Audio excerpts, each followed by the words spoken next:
183 years ago, almost to the day, the United States federal government systematically removed entire races of people from the South. The five civilized nations, a subset of the dozens of indigenous nations spread throughout the north and southeast of America, were the largest of these groups targeted.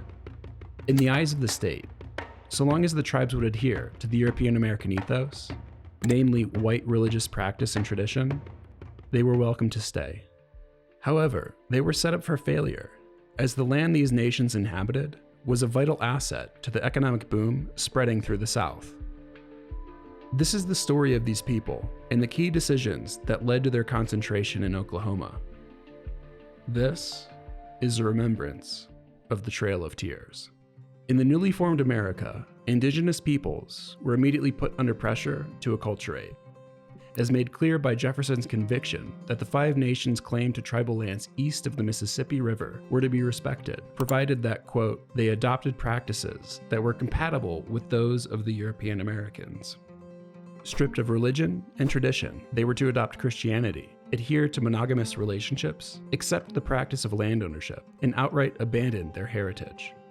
Put bluntly, if the indigenous nations were to be tolerated by the federal government, it was expected of them to act white. Despite their efforts, and after rejecting their own humanity, the racism underlying these expectations would soon enable federal policy.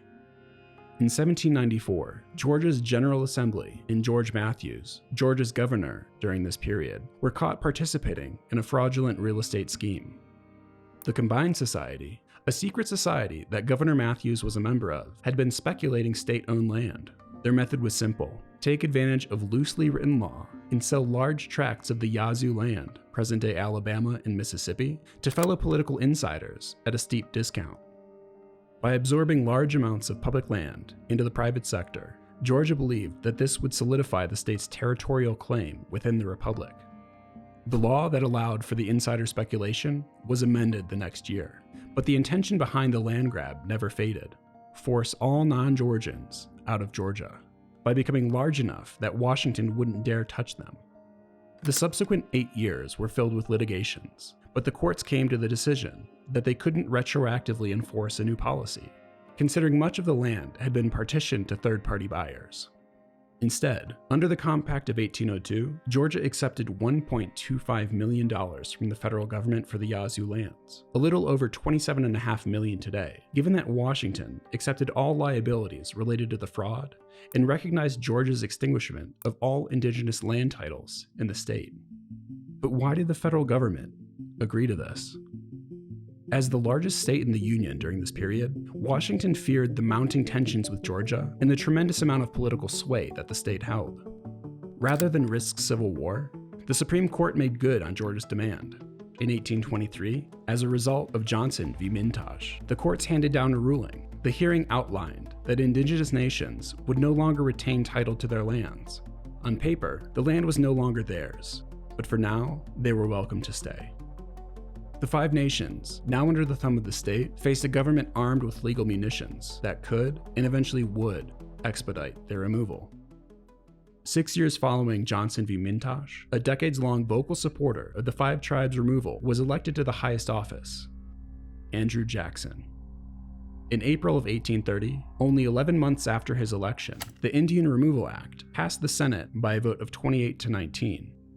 On May 28th, it passed the House of Representatives by a vote of 101 to 97. And 2 days later, Andrew Jackson signed a document that now gave the United States full recourse to legally force an entire race of people out of the South. And the motivation?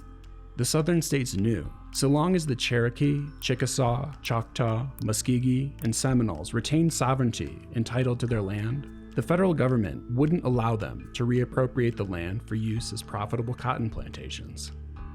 The year the Removal Act was signed, the Cherokee Nation built a case against Georgia in hopes that pushing back would void the racist law.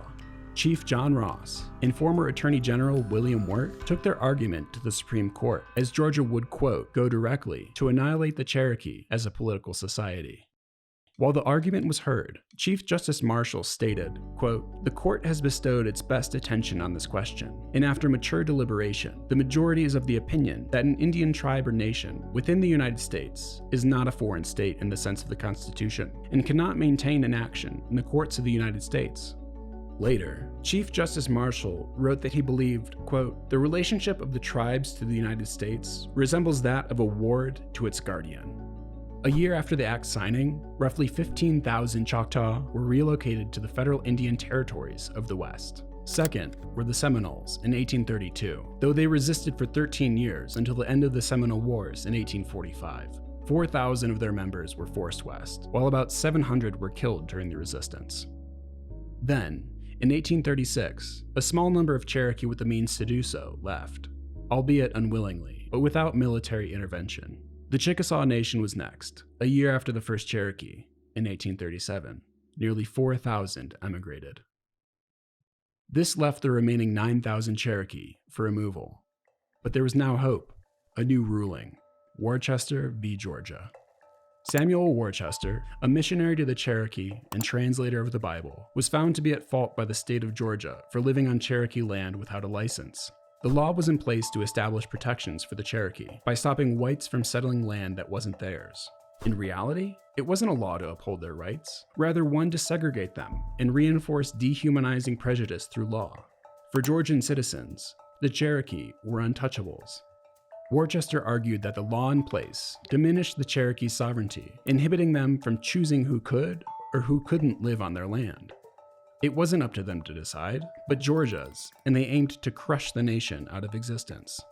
Rather than accepting a pardon, with a caveat that he dropped the case, Samuel was sentenced to 4 years imprisonment and hard labor.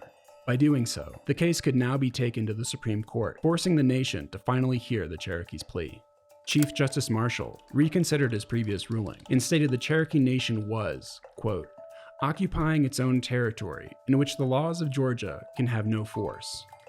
Worcester's sentence was immediately dropped, and in the eyes of the United States, tribal nations were defined as sovereign, dependent states. They were entities unto their own, thereby placing a hard limit on individual states' powers regarding tribes within their borders.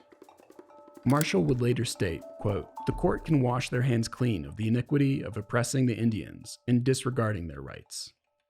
Instead of upholding the court's new ruling, allowing the Cherokee to live peacefully on their land, President Jackson negotiated a land exchange treaty. In 1835, the Treaty of New Dakota sealed the Cherokee's fate. The agreement detailed that the Cherokee people would receive $5 million, which translates to $157,925,000 by today's standard, in exchange for their lands. The Cherokee now had 2 years to peacefully move to the federal Indian Territory, or by gun, following the cutoff. Major Ridge, the lead negotiator of the Cherokee, went on to say, quote, "I have signed my death warrant." Of the 4 Cherokee negotiators, 3 were assassinated by their own people. Only 1 evaded death. In 1838, 3 years following the signing of New Dakota, the forced removal would begin. In May of that year, President Martin Van Buren, Jackson's successor, supplied the states of Georgia, Tennessee, North Carolina, and Alabama an armed force of 7,000, 1 armed white per every 2 Cherokee. The brigade, under the leadership of General Winfield Scott, consisted of militiamen, Army regulars, and volunteers. Of the approximately 3,000 Cherokee that left preceding the armed removal, following the water routes, only 2,200 made it to Tahlequah, Oklahoma. This route only took 21 days. The remaining Cherokee were corralled by the brigade into groups in excess of 700 in size, and were marched to Cleveland, Tennessee, near Fort Cass. There, they were staged in 10 concentration camps, with the 11th located in Alabama. The nation would now wait for final marching orders west. Following detainment at Fort Cass, between the months of August and December of 1838, 10 detachments totaling 9,302 Cherokee followed the northern route. Many died of starvation, as the Cherokee, who were the last nation to leave, followed the same trails as many of the other nations already had. There was nothing left to eat. Additionally, due to tight quarters, many succumbed to disease during the march, barring them from entering towns for supplies. Already an 800-mile journey west, they now had to circumnavigate all towns and cities, adding distance to a route unable to sustain life for such a number of people. The caravans, which often totaled 1,000 Cherokee each, faced heavy rain, snow, and freezing temperatures during the 4-month trek. Most were undersupplied. Many even lacked shoes. The Cherokee traveled north into Kentucky, cutting into Illinois, where most of their casualties took place. They then entered Missouri, Arkansas, and approached their final destination, the Federal Indian Territory of Oklahoma. Of the original 16,542 Cherokee, 1,500 evaded removal and stayed in their homeland, but were subject to severe racism. As one magazine wrote in 1840, quote, "Between 900 and 1,000 of these deluded beings are still hovering about the homes of their fathers. They are a great annoyance to the citizens." A volunteer soldier from Georgia that aided the Cherokee removal, who went on to serve during the Civil War some 30 years later, recounted, quote, "I fought through the Civil War and have seen men shot to pieces and slaughtered by the thousands. But the Cherokee removal was the cruelest work I ever knew." The trail became known as Nunai Dunatlo Iluai, the trail where they cried.